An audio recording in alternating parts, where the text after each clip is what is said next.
Let me do that.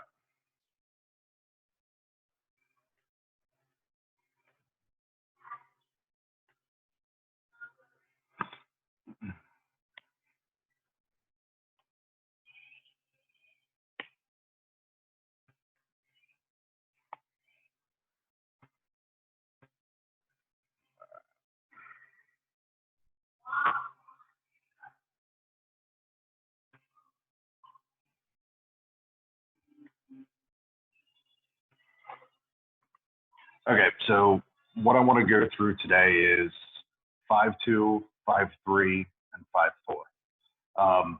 And again, I'm kind of going to hit the highlights. I'm hoping and assuming you guys already went through and previewed, kind of read through everything. So I can kind of gloss over some of the stuff or just talk about it and not have to go crazy in depth and spend a lot of time on it. So first thing is just base definition of a polynomial. This looks like a lot, really, it's not that much. So the important thing here is we essentially have some polynomial. It could be something as simple as like 2x to the fourth plus 3x squared minus x plus 5. That's a polynomial. All this crazy definition is doing is essentially saying that the degree of the polynomial, or that highest exponent, can really be anything. It can start anywhere. Okay. A couple of the terms that are in here that I do use, a sub n, right? This value right here out in front, this is the leading coefficient. The entire term then, a sub n x to the n, this is either the dominating or leading term. Okay, I typically call it the leading term. Our book calls it a dominating term. It means the exact same thing. There's no fundamental difference. A0 out here on the end, this is our constant. Okay, we have an x to the 0 power, which is simply 1. Okay, one of the nice things about polynomials in standard form is that if it's in standard form, meaning it's all multiplied out, it's just sums and differences of all the individual terms. Your constant is your y-intercept. Okay, so 0, a sub 0 is your y-intercept of the graph. Okay, I will never make you recite or recall this definition of a polynomial. It's more for the illustration and the purpose. The one other thing that's important here is that this is a polynomial of degree n.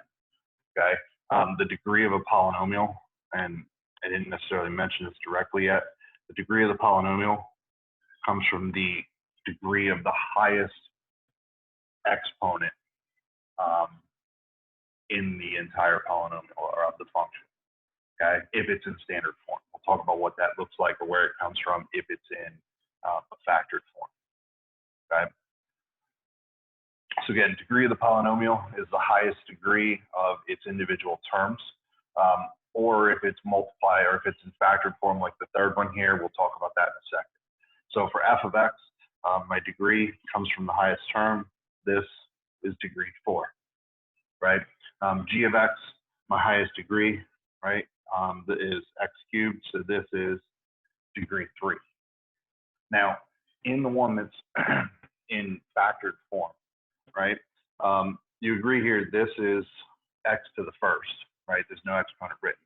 I'm not going to because this will take a while, but if I were to multiply this part out here, x plus 3 all cubed, what's the highest exponent I would get from that chunk? I get an x cubed, right? This one, I would get an x squared, and here I already have an x squared, right? So if you have it in factored form, right, if I multiplied all those out, if I multiplied the highest degree terms, right, I would have an x to the first, I would have some x cubed, I would have an x squared, and I would have an x squared here. And if I multiplied all those terms together, right, the sum of the degrees, so 1 plus 3 plus 2 plus 2, this, excuse me, would be 8. So I would get a degree 8 polynomial here. Does that make sense? Okay. And you guys, if I'm asking if it makes sense, you can just give me a thumbs up because I can see you guys off on the side of my screen, or a head nod or whatever, just so I know I can move on, right? So multiplicities of zeros. This, let me, yeah, I'll leave it like that. The multiplicities of zeros, the number of times they occur, tells us what happens at that particular solution or at that particular x-intercept, okay? So if a multiplicity is odd, or if the number of times that a particular solution occurs is odd, so it occurs once, 3 times, 5 times, then we're gonna cross, okay? So odds, cross, right? So here at that particular point, I crossed, I went from under to above the x-axis, or from above to below the x-axis, I crossed over that x-axis. If a solution occurred an even number of times, it's going to touch, but not cross. Okay. Think about, for example, like y equals x plus 2 quantity squared, right? You agree that I'm going to have a solution here. It's going to be x equals -2, but it's going to occur 2 times, because really I had x plus 2 times x plus 2, so I get that solution twice, right? Think about what that graph would have looked like. That was a parabola that was shifted 2 units to the left, and if I have a sketch, it would look something, hopefully a little bit neater than that, but something like this example here. Okay, so there's an example of something with a multiplicity that was even, and in that solution or the graph touching at that point, but not crossing my axis. Make sense? Okay. End behavior of a polynomial kind of follows along with that in terms of looking at the shape of my graph, except instead of looking at each intercept, I'm looking at what's happening out on the ends, right? So if the degree is odd, so x to the first cubed, x to the fifth, if it's even, x squared, x to the fourth, so on and so forth. I want you to think, if it's odd, think y equals x cubed. And if it's even, I want you to think y equals x squared. Okay, because they're going to behave like those basic parent functions. So in my example over here on the left, where I said the degree is odd, we're thinking about y equals x cubed, right? So if a is positive, right, that leading coefficient, or a sub n, is positive, right? My x cubed graph would have been down on the left and up on the right. Because think about it, y equals x cubed would have looked something like that. The only thing is, this end behavior is only telling me what's happening out here on the tails of the function. It doesn't tell me what happens in the middle, okay? We're going to have to look at some other things to be able to do that. This just tells me what happens on the ends, right? So if we have a sub n less than 0, then it's going to look like a negative x cubed, or yeah, x cubed. Right? So here it's going to look like x cubed. Here it's going to look like the opposite of x cubed out on those ends. Okay? When we have something that has a even degree, again, I said it's going to think about y equals x squared. If a so then is positive, it's going to look on the ends like what our x squared graph would look like, and it's going to be going in the same direction, right, for both of its endpoints. And in this case, if it's positive, that direction is going to be up and up. Okay. If a sub n is negative, then it's going to look like negative x squared. Both endpoints are still going to be going the same direction, but in this case, that direction is now going to be down on both ends. Okay. So if it's odd, your tails are going to go in opposite directions, whether it's down and up or up and down. If you have an even degree, tails are going to go same direction, so either up and up or down and down. Does that make sense? Okay. When we're sketching graphs, right, these are going to be two of the really important things. We need to be able to determine the end behavior. We need to know what happens on the end of the graph. And then if I know that, and then I know what happens at each of my individual intercepts, I can figure out a sketch of the graph and at least get a correct general shape. It might not be an exact graph because we need some other things to figure out some of the other points and things that are happening, but it's going to give us enough to sketch the graph. Right?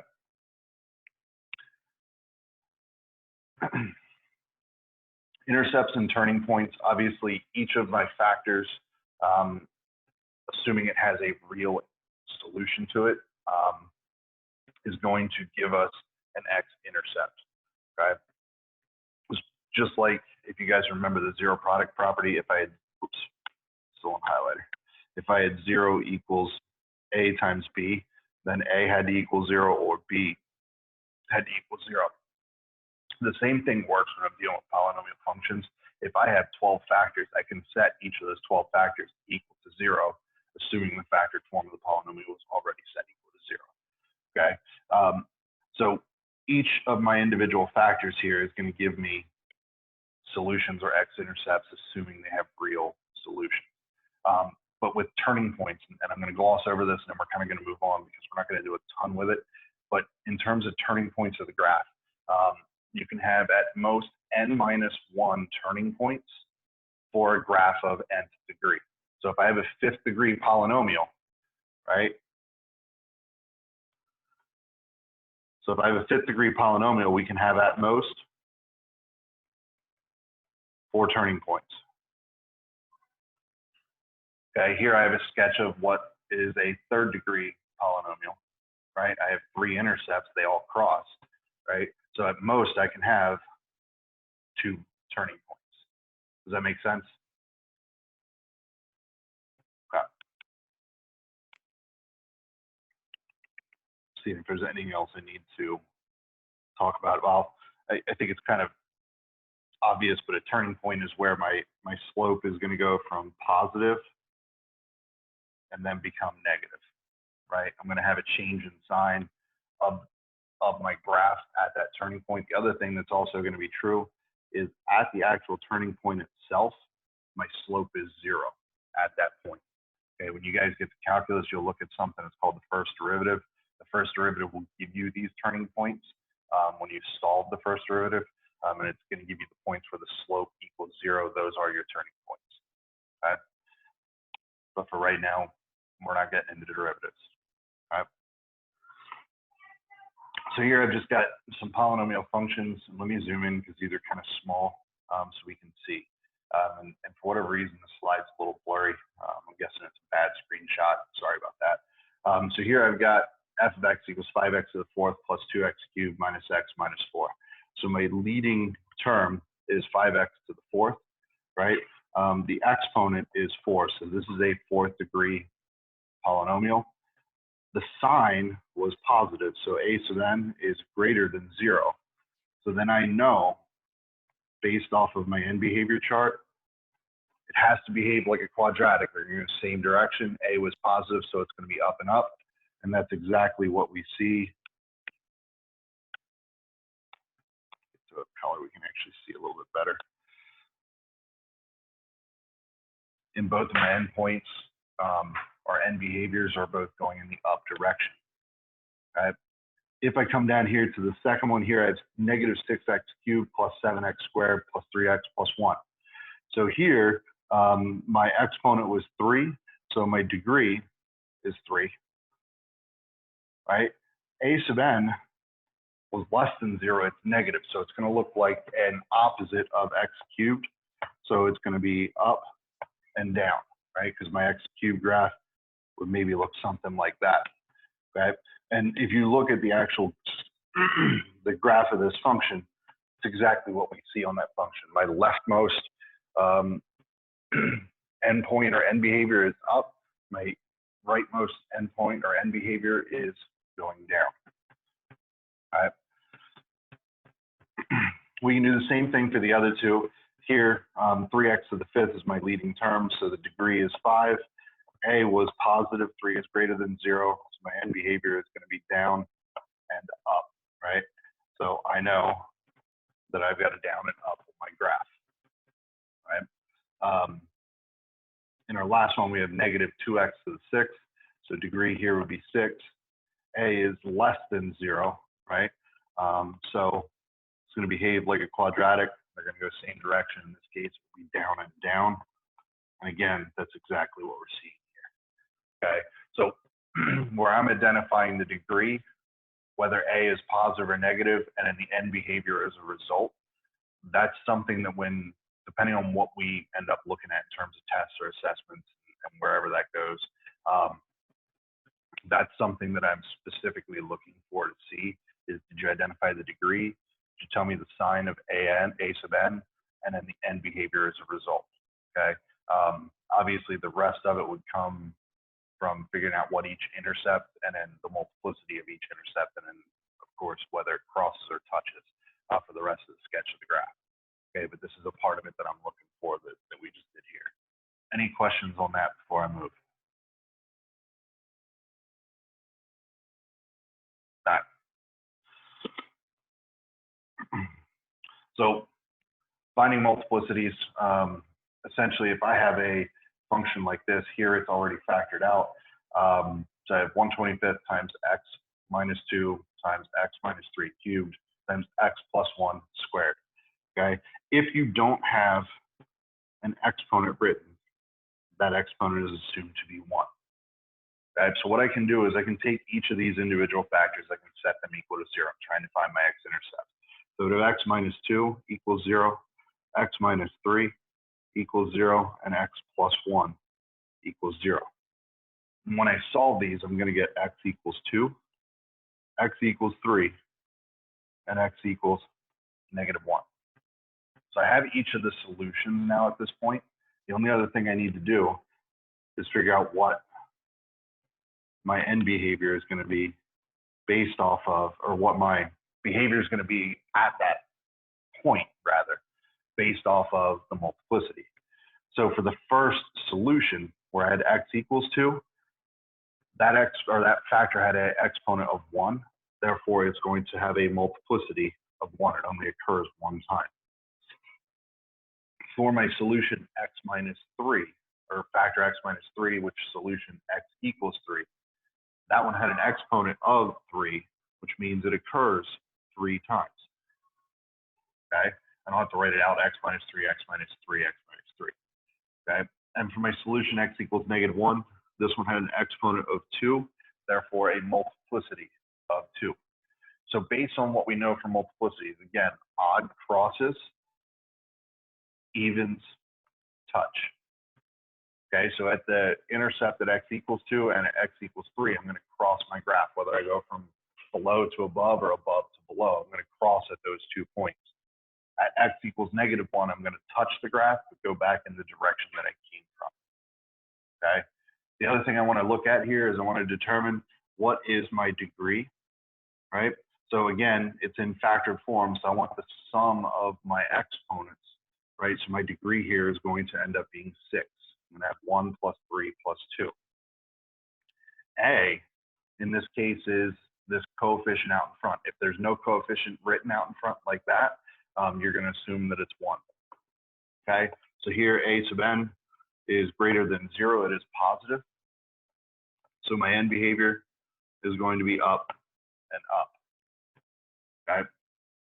At this point, what I can do is I can go through and I can start to sketch this graph. So I have solutions at negative 1, at 2, and at 3. Okay. I know that my end behavior is up and up. Okay, so I know with my graph, that's where I have to finish. Okay, the only one, and what I typically do is I will label the intercepts where I touch, but don't cross. So here at x equals negative 1, we had a multiplicity of 2. So we're going to touch the graph at this point, but not cross. So I'm going to put a T there so that I know to touch and not cross, right? The only other thing that this asks us to do is find the y-intercept. If I want to find the y-intercept, then we can plot that point. It's a good way to check to make sure we have everything correct. Is let x equal 0 and evaluate to find y. Okay, so if I'm finding my y-intercept here, f of 0 is going to be 1/25 times 0 minus 2 times 0 minus 3 cubed n times 0 plus 1 squared. So if I do a little bit of simplifying, I've got 1/25 times -2.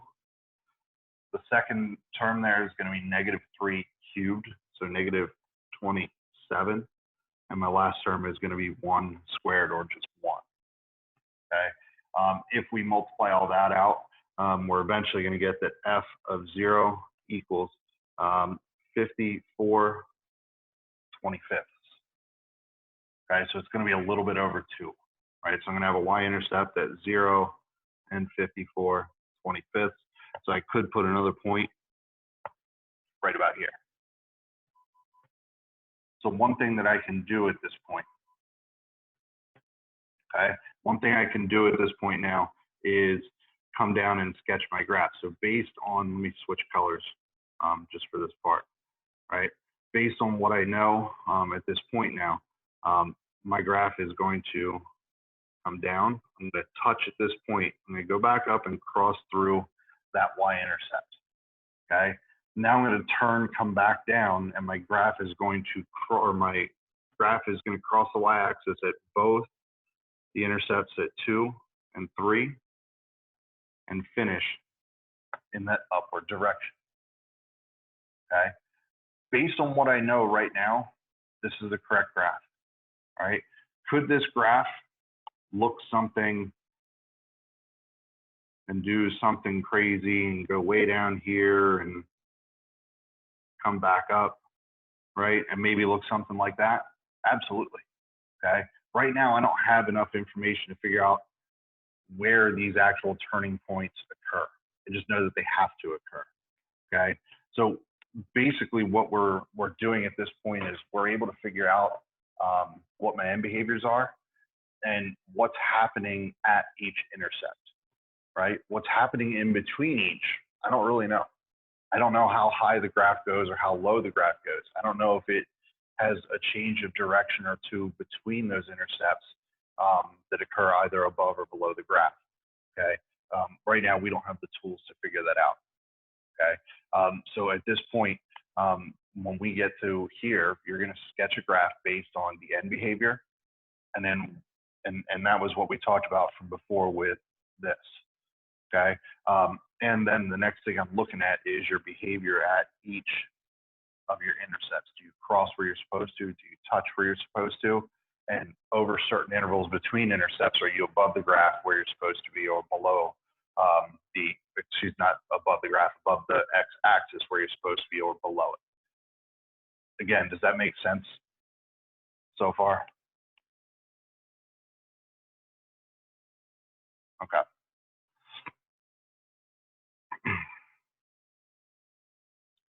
If we had one like this, it's not factored. Remember, the first thing you always look for is, do you have a GCF? Right, here I have x to the 4th minus 7x cubed minus 18, 18x squared, excuse me. I do have a GCF, it is x squared. So if I factor out an x squared here, I'm left with x squared minus 7x minus 18. Now I can look to factor that quadratic, two numbers that multiply to -18, add to -7. I'm going to have x squared times x minus 9 times x plus 2. Okay, now I can set each factor equal to 0. I'm going to have x equals 0, x equals 9, and x equals -2 when I do that and solve. Okay, I'm kind of assuming I can just go through and solve it right now. X equals 0 has a multiplicity of 2. The others each have multiplicities of 1. So again, based on the even multiplicity, I will touch at x equals 0 but not cross. Okay? The degree of my function is 4. A is positive. Right? So my end behavior is going to look like a quadratic. It's going to be up and up in this case. Okay, so again, what I can do at this point now is sketch some of those values in. So I'm going to have an intercept at 0. I'm going to have an intercept at -2. I'm going to have an intercept at 9. Okay, At my intercept at 0, we're going to touch, but not cross. I know my end behaviors have to be up and up. And again, at this point now, I can go through and sketch the graph based on that information that I have. And we're going to end up with something that looks about like this. We're going to come down. We cross at -2. I go below. I will come back up and touch at 0. Go below. Come back above and cross at x equals 9. Questions on how I'm coming up with that graph based off of that information?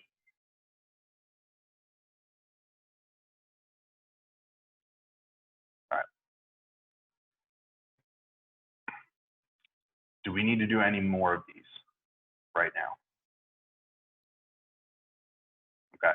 There are a couple in here that they're in the notes if you want to take a look at them. Or if you want to try them out, they're in here. But right now, just to save a little bit of time, I'm going to keep moving. Okay. The other thing we're going to have to be able to do is work in the reverse direction. So given the zeros to find the actual polynomial. One thing that's really important to pay attention to is if it says find a polynomial in standard form. In standard form is saying multiply it out.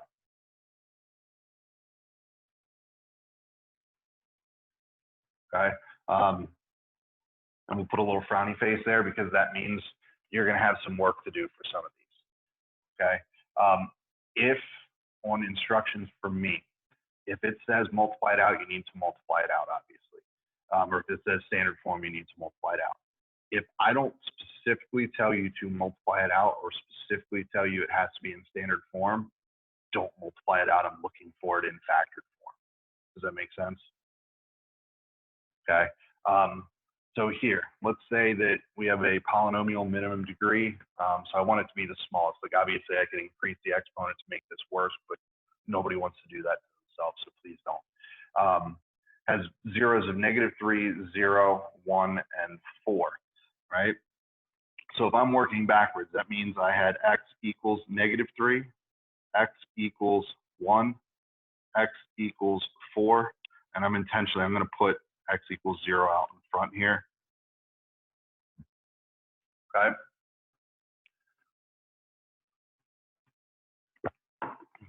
So what I want to do from these zeros, I want to work backwards and figure out what were the factors that gave me these solutions. Okay, x equals 0, well, it's simply going to be x equals 0. For x equals -3, this would have come from a factor of x plus 3 equal to 0. X equals -1 would have come from a factor of x minus 1 equals 0. And x equals 4 would have come from a factor x minus 4 equals 0. All right, so what I'm now able to do is essentially use that zero product property in reverse. I now have each of my individual factors. Now I can write them as a product of factors.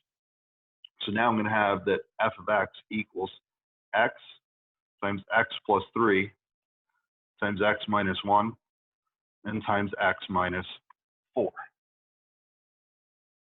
This all making sense so far? Okay. The last thing that I have to do is multiply this out.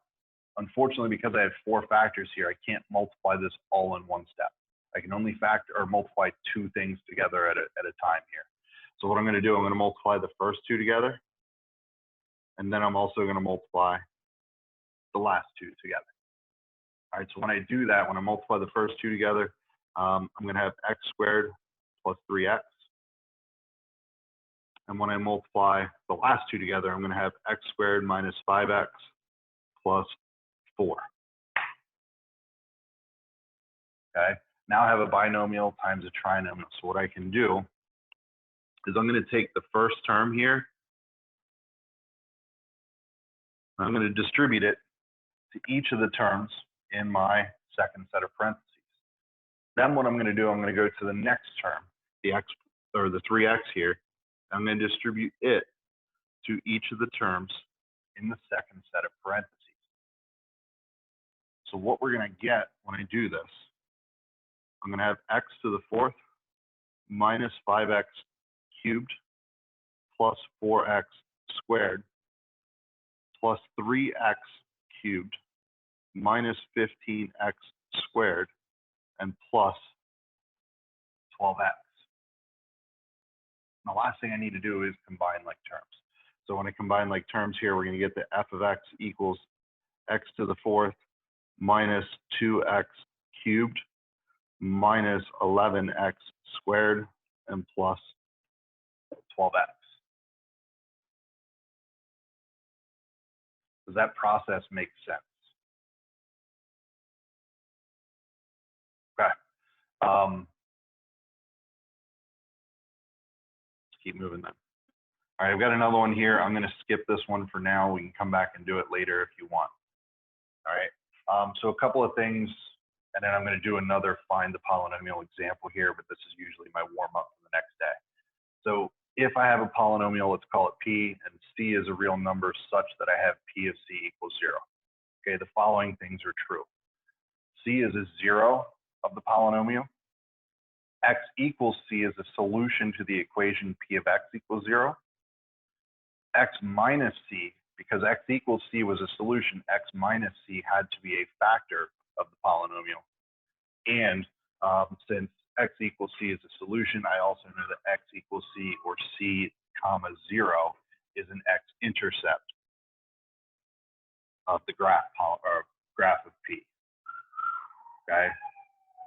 So again, like, good to go? You guys still with me? Okay. Do you guys need like a 2-minute break to get up and stretch your legs real fast? No? All right.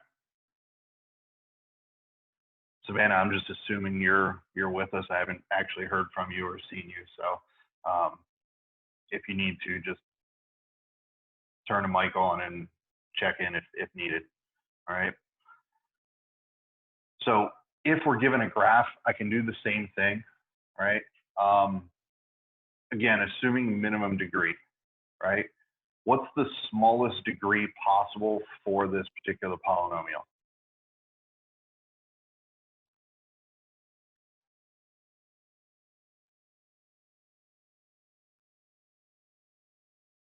It's 3, right?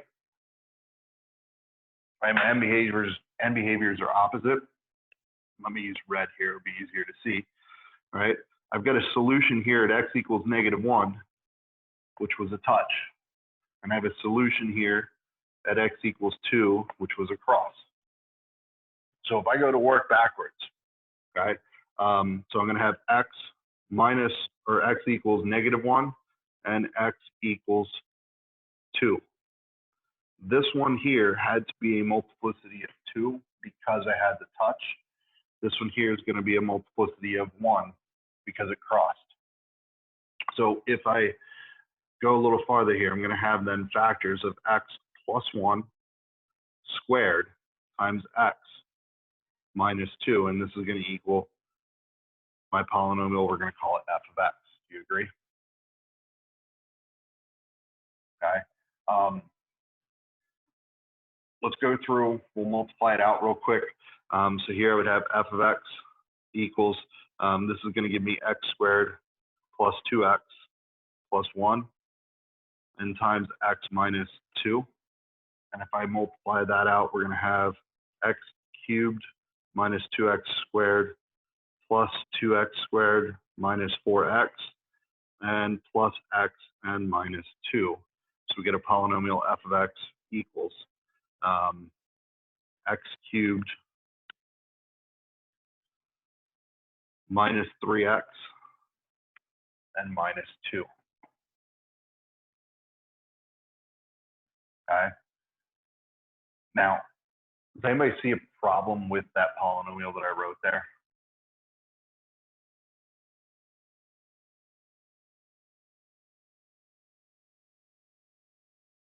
Think about this. My end behaviors were up and down, weren't they? Shouldn't this have an a value that's negative?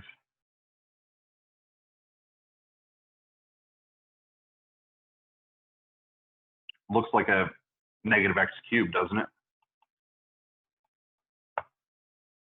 Right, so I should have an a value that's negative, and right now I don't. Okay, There's one other point on here that I didn't yet talk about, and that's the point 0, 2. So if we're given the y-intercept, okay? So here, my y-intercept was 0, 2. What I can actually do, think about this. This has some a value out in front. You agree? A times whatever that factored form is. I can plug in these values for x and for y, if you will, or f of x, and solve to find a. So if I do that, we're going to have this. We're going to have 2 equals some value a times 0 plus 1 squared times 0 minus 2. Okay?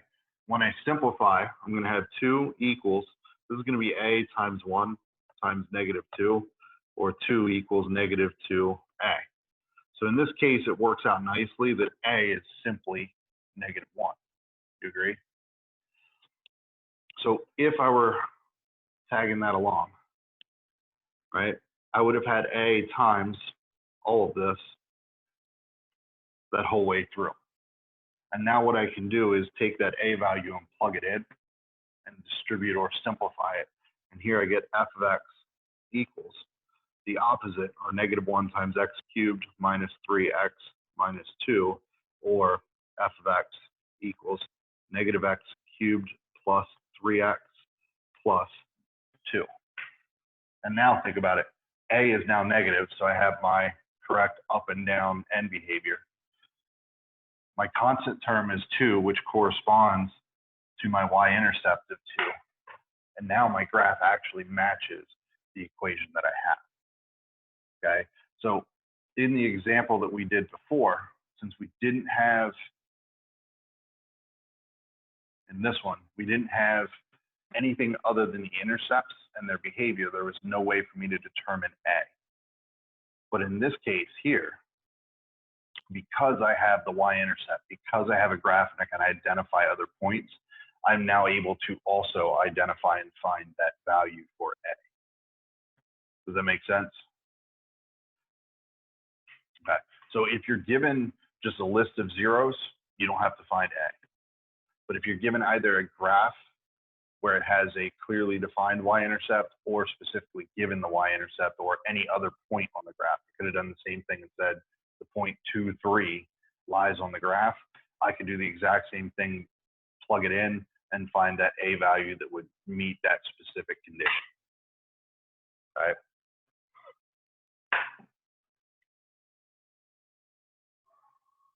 I'm going to come back to the local and global extrema, or the max and mins, local maxes and mins. But right now, I don't think it's the highest thing on our priority list at the moment. Essentially, if you have, the short version of this would be, if you have a polynomial function, you can type that into your graphing calculator. And in the graphing calculator, we can set, remember how we found like the intercepts at different times, where we set like a left bound and then a right bound, and then we guessed somewhere in the middle? You guys remember doing that? We can do the same thing where you're trying to find max or min. So you would do second and calculate, and then now you're looking for max or min instead of an intercept. You're going to set a left bound, a right bound, and then a guess in the middle, and it's going to give you either that maximum value or the minimum value. That can be used in different types of application problems to find like we did maxes and mins for certain functions with quadratics where we found the vertex.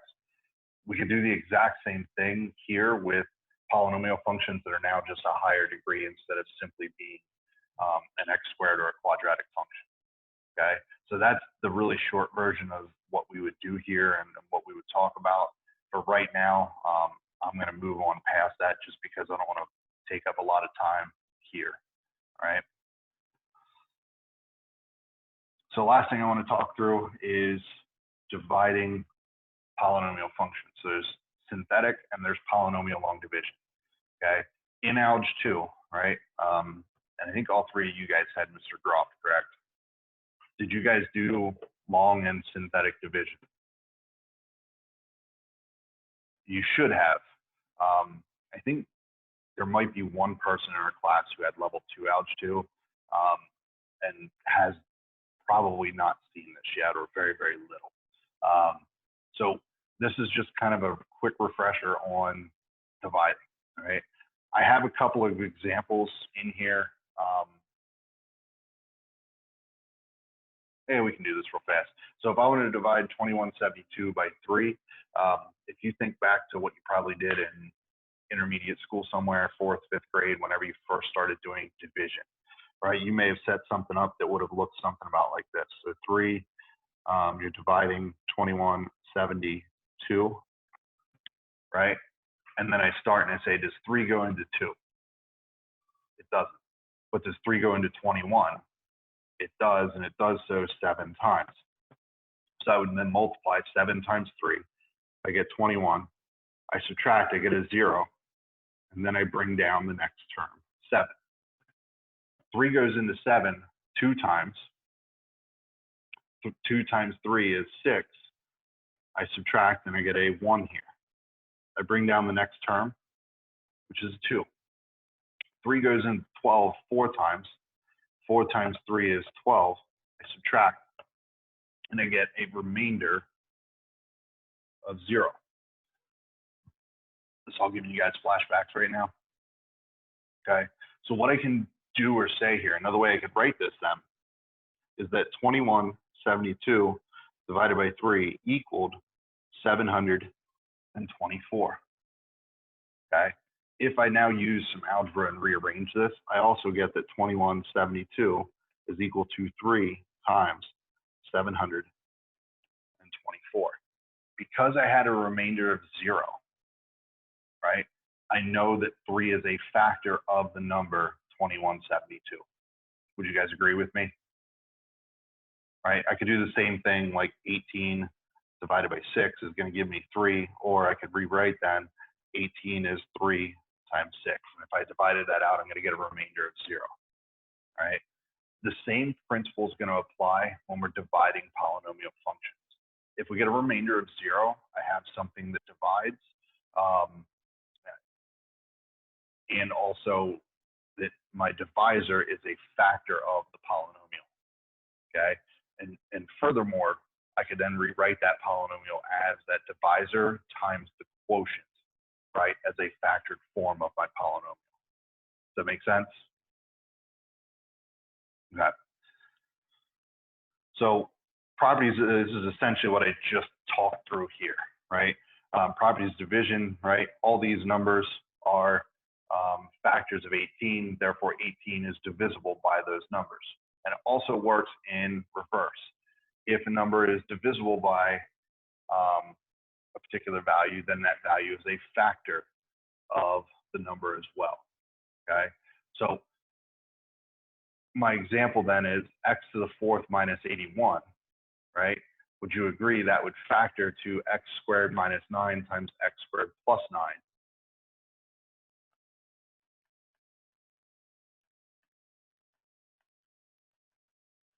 And the x squared minus 9, I could factor farther to x plus 3, x minus 3 times x squared plus 9. This is all still equal to the x to the 4th minus 81. These are all factored forms of that polynomial. So if I divided x to the 4th minus 81 by, say, x squared plus 9, I'm going to get a result or a quotient of x squared minus 9. Okay, so polynomial long division similar to long division with numbers. It is a little bit different though. Okay, so let me go through. Let's look at some steps here. So a couple things and 1 or 2 things I want to point out that are kind of important. So first thing, you have to make sure your polynomial is written in descending order, right? So in standard form, so from greatest to least in terms of your degrees. If there are any missing terms, you need to put a 0 in to fill that place. If you don't, it's going to throw everything off. So like x to the 4th minus 81, right?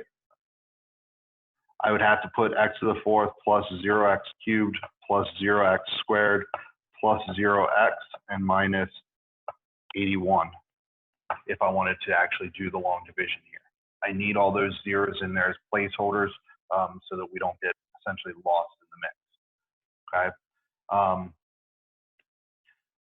So what we're going to do, we're going to take, and this will make more sense when I actually go through and do one or two of these. We're going to divide the term with the highest power inside of my division symbol by the term with the highest power outside of the division symbol, okay? And you can do it off to the side. You can do like, you know, I don't know if it's x to the fourth, and you're dividing by an x squared. You would do x to the fourth divided by x squared. You're going to get x squared as a result, okay? I'm then going to write that value that I get up above the term I just divided, okay, or up above the same degree term in your dividend, okay? I'm then going to multiply that value, that quotient that I just got, times my entire divisor out in front, and I'm going to write it underneath. And what I'm going to do now is I'm going to subtract that whole polynomial that I got, okay? And then we will bring down the next term, right? And I'm going to repeat this process over and over and over until there are no more terms to bring down, okay? If I get a remainder of 0, I have something that is a factor of that polynomial. If I get a remainder of anything else, whatever I just divided by is not a factor of the original polynomial inside the division symbol, okay? So I have a couple of these where I already typed them out, right? You guys can look through these and I'll walk us through the first one here real quick. So what I was really doing is I'm dividing the highest term inside by the highest term on the outside. Here I've taken, and the x to the fourth minus 81, I've put all the placeholders in there. So x to the fourth divided by x squared is going to give me an x squared. So this x squared is going to get written up top here, okay? I'm now going to take this x squared and multiply it times this entire polynomial out in front, and I'm going to write that underneath. Now, the one thing that's really important, and it's not in here, and I think it's not in here because it was an absolute pain in the butt to do so, is I'm subtracting this entire line. If I remember right, when I did this, it threw off all of my spacing, okay? Please put that minus there with parentheses, okay? When I subtract that entire line, then I get this down below, and I bring down the next term, okay? Now I'm going to repeat the process. Now I'm going to divide the highest term here by the leading term in my divisor, or my divisor. So negative 3x cubed divided by x squared is going to give me negative 3x. And I'm now going to write that term up above the x to the first term. I'm going to multiply that term by the value out in front, and I'm going to write it right down here. Again, I'm going to subtract this entire line. The thing that should be happening for each of these is you should be getting a 0 out in front of the term that you just divided, right? I want to make that term go away. That's the whole point of this process each way along, right? I could then bring down my 81, right? I could divide farther, right? Here we're going to get then, did I continue this down here? Yeah, I did. All right, we're going to get x to the 8th divided by x squared, or 8x squared divided by x squared, we're going to get 8, okay? When I multiply that out, I bring down this negative 21x minus 89, right? And there are no more terms to bring down, so I know that I have a remainder, and that remainder is negative, or excuse me, I put that wrong spot there. And that remainder is negative 21x minus 89. So I could write this essentially as the division that I just completed equals, iPad's frozen, there we go, equals essentially my quotient plus the remainder divided by whatever the divisor was. Okay. Typically, we're not going to see this in this way because for the most part, our purpose is going to be to have factors that, or to find factors. So we're going to be looking for remainders where it's 0. You'll see a couple of problems where you might write something like this with a remainder written, but again, that's not going to be our primary purpose with what we're going to do here in the next couple of days. Okay, so let me scroll through here and find one that's not written out already. Okay, so here I've got that I want to divide x cubed minus 3x squared plus x plus 5. Shoot, I skipped the remainder theorem. Where's the remainder theorem? Oh, it's written right there. Duh. So the remainder theorem, if a polynomial f of x is divided by a factor x minus c, then the remainder is f of c. Sorry, I thought that was on a different slide. Okay, so if I'm trying to use the remainder theorem to evaluate f of -2, right? F of -2, this would have come from the factor x plus 2 equals 0. Okay, so when I'm long dividing, I have to divide by the factor. Synthetic division, which I'm going to talk about here in a minute, we're going to divide by the 0. Okay, so again, let me go through the process over here then. So I'm dividing my highest powered terms. X cubed divided by x gives me x squared. So I'm going to write an x squared up here. I'm going to distribute the x squared to the 2 terms out in front.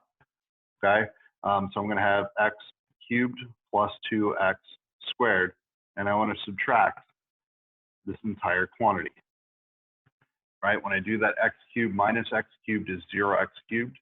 -3x squared minus 2x squared is -5x squared. And I need to bring down that next term, right? So I'm going to have an x. Now I want to look at those lead terms again. So -5x squared divided by x is going to give me -5x. If I distribute, I get -5x squared minus 10x. Again, I'm subtracting this entire line. So when I subtract here, -5x squared plus 5x squared is 0. X plus 10x is 11x. I want to bring down the next term, which is 5. Right? I'm going to divide my lead term, so 11x divided by x gives me 11. I'm going to put it up above. I distribute that, and I'm going to get 11x plus 22. And again, I'm subtracting this entire line. And when I do that, 11x minus 11x is 0. 5 minus 22 is -17. So here I got a remainder of -17. So so what it tells me is that f of -2 equals -17. Now you're probably thinking, why in the world would you ever do that by hand? You can just plug that into the function. And I agree, for one like this, you can absolutely do that, right? This is one of those times where if you didn't have a calculator, this is nice to know, and especially when we do it with synthetic division, it's faster.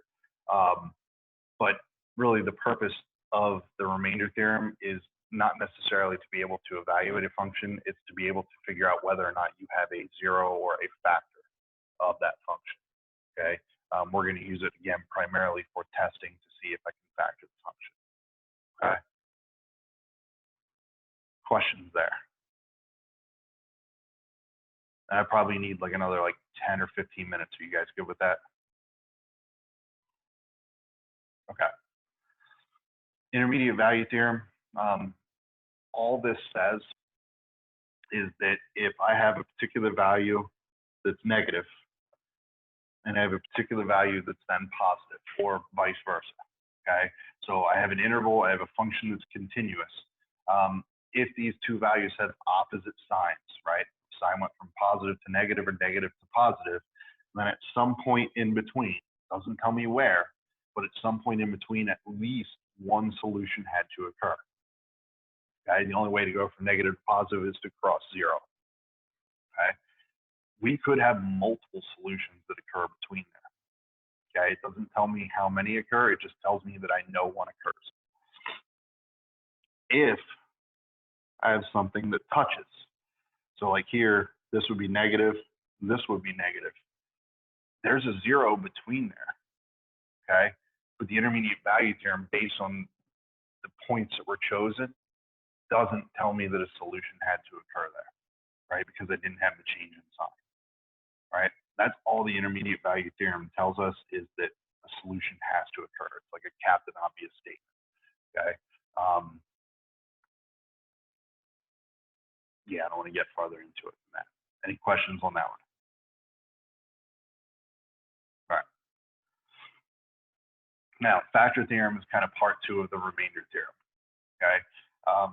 What the factor theorem does is it tells us that if, when I divide a polynomial by x minus c with long division, or if I divide by x equals c with synthetic division, if I get a remainder of 0, okay, then I have a factor of x minus c, right? So with that said, then, okay, so if I want to show that x minus 2 is a factor of this polynomial, all right, we're going to do the division. So I'm going to have x minus 2. I'm dividing x cubed minus 4x squared plus 3x and plus 2. All right, I'm going to go through this probably a little quicker than I did last time. So x cubed divided by x is going to give me x squared. I distribute, I get x cubed minus 2x squared. I subtract this entire line, and x cubed minus x cubed is 0. Negative 4x squared plus 2x squared is negative 2x squared. I bring down the next term, which is 3x. I compare the lead terms, so negative 2x squared divided by x is going to give me negative 2x. I distribute, I get negative 2x squared plus 4x. Again, I'm subtracting this entire line, and we end up with a negative x here. I bring down the next term, which is plus 2. Negative x divided by x is going to give me a negative 1. And when I distribute, I'm going to have negative x plus 2, which is exactly what I had from the previous line, so that when I subtract it, I get a remainder of 0. So again, if you go back to what I did before, where I wrote something like this, so x cubed minus 4x squared plus 3x plus 2, when I divided that by x minus 2, I got a result of x squared minus 2x minus 1. And I got a remainder of 0. Cool, great, fancy. Where that's useful for us is now I essentially have the ability to write this in a factored form. And what we're normally going to do with this then is write x minus 2 times that quotient, x squared minus 2x minus 1. I'm going to write that as a factored form of that polynomial. Okay. From there, then I would go through and try and factor the polynomial the rest of the way, so that I can attempt to solve and graph that polynomial. Okay. Again, does that make sense? Okay. We already did that. There are some extra examples here with division for long division. I want to do 1 or 2 things real quick with synthetic division, and I think Roth had shown you guys that as well. I know I show both in my level 3 algebra 2 most years. So synthetic division is just a faster version. The only problem is synthetic division only works if you're dividing by a first degree polynomial, so it has to be an x to the first. If you're dividing by a quadratic, like an x squared, you must use the polynomial long division. There's no way around it. Okay, synthetic division is definitely the way to go. It is the preferred method because it's quicker. All right, so you guys can read through that. I want to do one of these. That way you can see it live. Okay, so one thing that's important about synthetic division, I still also have to fill in any missing terms. Okay, but instead of dividing by the factor now, I'm going to divide by the 0. So this would have given me a 0 of x equals negative 3. Okay, so when I divide, I'm going to divide by the negative 3. Okay.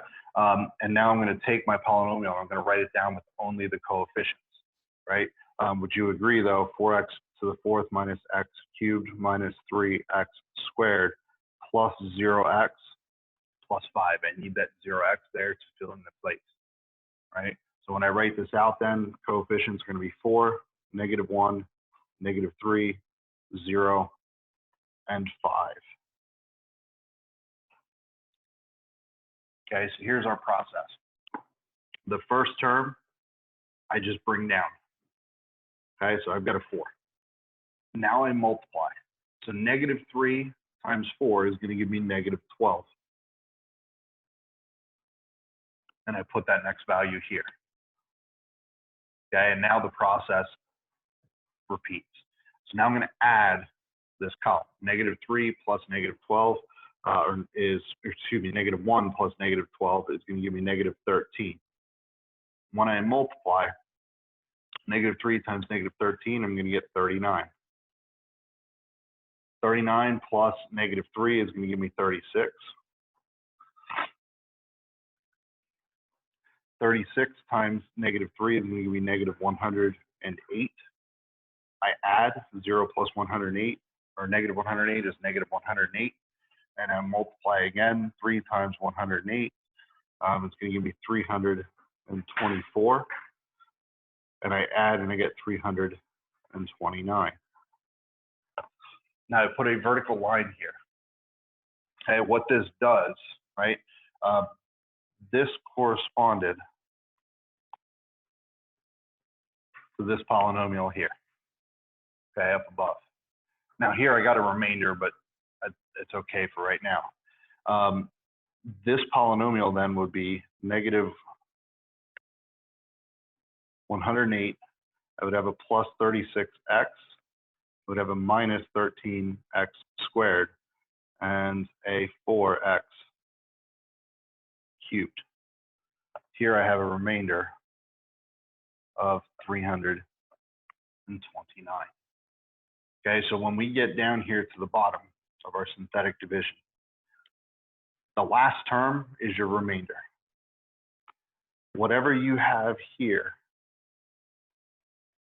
out in front of that remainder is your quotient, and that quotient is in standard form.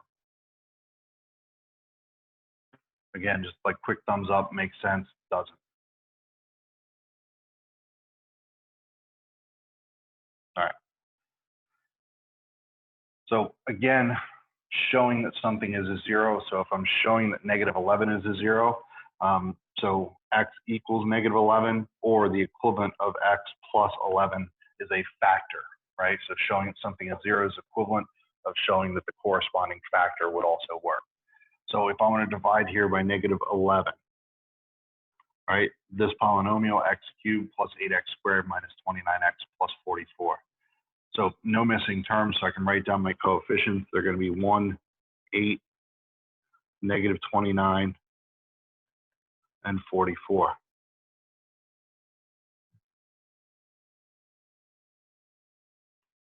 Okay. So again, I'm going to repeat that same process from before. So I'm going to bring down the first term, 1. Now I'm going to multiply. So -11 times 1 is -11. I add 8 minus 11 is -3. I multiply, -11 times -3 is 33. I add, I get +4. I multiply, -11 times 4 is -44. And when I add, I do in fact get a remainder of 0. So again, what that tells me then is I have a 0 of -11, which would have come from a factor of x plus 11, right? So my factored form of this polynomial then is x plus 11 times x squared minus 3x plus 4. Okay, and from here now I could go and try again to factor and solve and complete the rest of this problem. Again, you guys picking up what I'm putting down? Sorry. It's redundant. I don't think we need to do it. So this is where we'll end here for today. And I know I threw a ton at you guys, and I appreciate the fact that you've been patient. So these are all equivalent statements. So if f of a equals b, okay? Then the point AB has to be on the graph of F. The value of F at X equals A equals B, which is really just the long version of F of A equals B. If I divided F of X by X minus A, the remainder would have to be B, okay? To follow on to that second half, and this pertains really to the factor theorem, if B specifically equals 0, so if F of A equals 0, then the following are true. The number A is a 0 of the function F. The point A0 is an x-intercept of the graph. A is also a solution to the equation F of X equals 0. And also, and importantly then, the binomial X minus A is a factor of the polynomial F of X. And furthermore, I could write X minus A times whatever my quotient Q of X is, and that would be a factored form of that polynomial F of X, okay? And I can continue that process as factoring, right? So what I just did is I kind of gave you guys all the groundwork, the framework, what tasks, what skills you need before we get to the next section, okay? Not necessarily that I'm assigning work, okay? But the two things you should do is read through 5.5, the zeros of polynomial functions, just so you at least see what all's in there and the theorems that exist, okay? Don't get hung up on some of the wordings. Don't get too crazy. Like there are some that are going to be more important than others, but just take a look in there. The one I want you to kind of skip is, I think you have it all the way at the very, very end. It's Descartes' rule of signs. I think I literally put it after all the examples, okay? Don't even worry about this thing. We're not going to talk about it, okay? The other ones that are in there we're going to talk about. They're going to help us with the process of what's coming up next, okay? Let me go to Schoology real fast.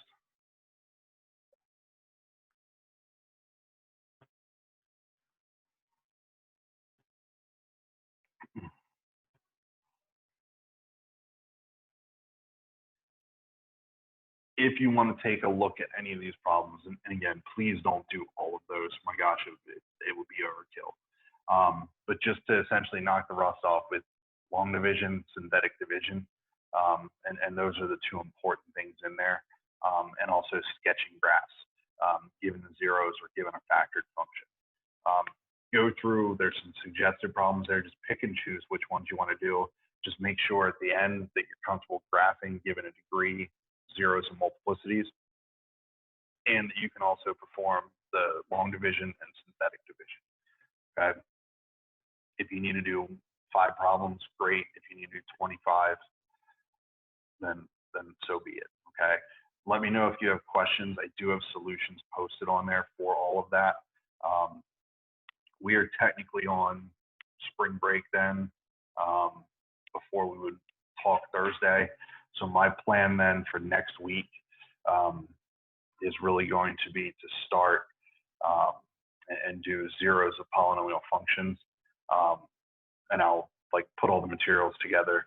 I'll probably do a video, but also then offer a group session like this to go through and work some of those problems out together, just because the thought process within that is not crazy complex, but it's complex enough that going through it together is going to make more sense than you guys just watching a video of me doing it where it works out perfectly the first time, because it doesn't always work out, okay? So if you guys have any questions for me, obviously I'll take those, but otherwise that's all I've got for you for here this morning.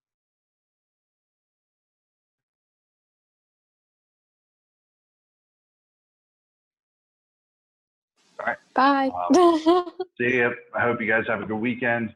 Like I said, let me know if you're working through any of that and you have questions. Obviously, we're not going anywhere or doing anything, so I can help you out at any point in time.